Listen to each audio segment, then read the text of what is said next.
among global energy players, many of whom are gathered here in Manama, is needed. We all understand the Middle East's leverage over global energy prices, so please keep in mind the less Russia earns from oil, the harder it becomes for Kremlin to sustain its war machine. Without security, there is no prosperity. Europe and the Middle East should build an energy partnership based on stability, investment and predictability. Thank you very much. Thank you for your attention. Minister Lipavsky, thank you very much for those remarks and for outlining the journey that the Czech Republic has been on to transform its energy mix. I think that call for partnership, will be picked up, I imagine, by many to see how we can make that a reality.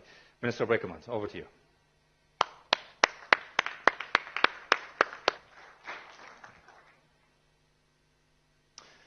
Thank you very much. You might wonder, why is the Minister of Defense talking about energy? And the answer is very simple, because energy policy nowadays is security policy. I would even say that energy policy nowadays is defense policy.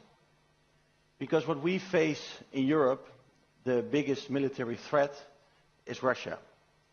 And Russia and Russia's war machine is fully funded by energy resources. What we also see is that the interdependence or the dependence on energy resources is used as a weapon. And it's used full-fledged as a way to put pressure on others. Same is true for the access to critical resources and to raw earth materials. It is not only an economic tool, it is a military and a security tool. I would like to mention three particular points. One is that we need to do much more work to integrate energy policy into our foreign affairs and our security policies. If you look where we stand today, the Russia threat that we face today, we ourselves in Europe, we funded this threat for years. And we always thought that if we keep trading and if we keep buying oil and gas from Russia, then it will never lead to war. And look where we are now. We even thought this after 2014, 2015, when Russia already invaded Ukraine, and when a plane with 300 citizens, among which 200 Dutch citizens, was shot down. Even after that happened, we thought that we could re-establish relations with Russia by trading and buying their oil and gas. But it all turned out to be untrue, because you cannot deal with an aggressor, or by dealing with an aggressor, you cannot prevent war.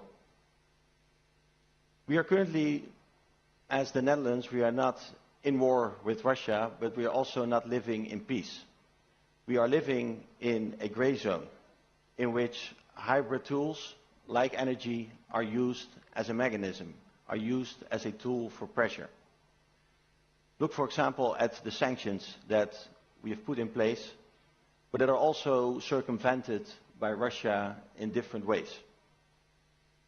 This means that in order to have an effective security policy and effective energy policy, we need to integrate all the tools that we have.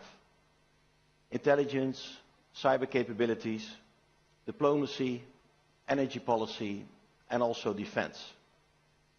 Because it's in our shared interest to safeguard supply chains and also to safeguard maritime routes. And I'm of course, very positive, and we should give compliments to the combined maritime forces that are here in Bahrain. We can compliment Bahrain and also the United States for that. But the only way to effectively safeguard those maritime routes is by integrating all the tools and all the measures that we have. The second point that I would like to raise is the shadow fleet. Energy is militarized, and what we have seen over the last years, in order to avoid the sanctions that we put in place, a big shadow fleet for transporting oil has emerged. And we try to support Ukraine as much as we can. We also try to put pressure on Russia to come to the negotiation table by sanctioning Russia and by putting more economic pressure on Putin. But through the shadow fleet, not only is it undermining our efforts to get to a peaceful solution, it's also undermining the international rule of law that we all count on. It's also creating a lot of risks for the environment because the ships of the shadow fleet are outdated, are unchecked, and are simply dangerous. We should coordinate much more our international efforts together with like-minded countries. We should strengthen our monitoring, our data sharing, our enforcement, and also exchange best practices when it comes to the shadow fleet. Third topic I would like to raise is maritime security and underwater infrastructure. Because if you look at the current global trade, 80% of goods are traded through maritime routes, and 95% of international data is going through subsea cables.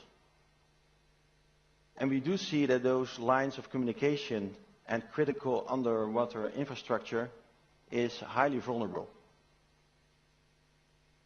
We have seen that there are Russian ships, for example, sabotaging this undersea infrastructure in the Baltic Sea.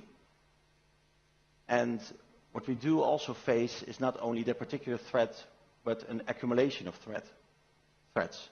In this region, piracy, armed robbery is still as much of a threat as it has been in the past.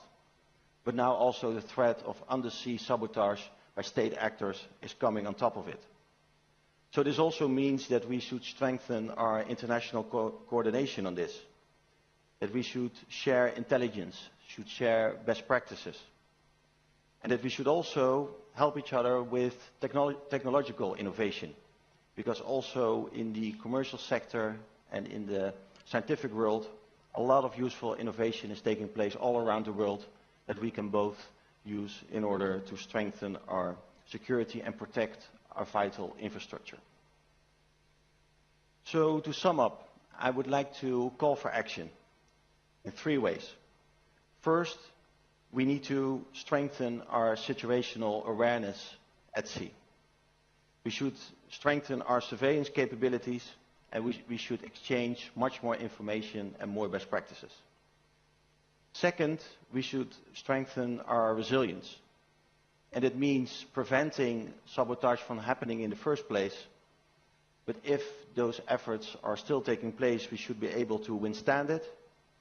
And if our adversaries are effective, we should be able to recover from those disruptions. And third, we should strengthen our deterrence. On the one hand, that means strengthening our military capabilities. It also means investing in technological innovation, but it also means making sure that we have the right legal frameworks in place and that we bolster our law enforcement. Only if we do those 3 things, we can make sure that all around the world, energy remains a foundation for prosperity and stability, instead of a weapon to pressure others and to disrupt. In order to realize that, we need to work on the principles of trust, transparency, and strengthen our shared resilience.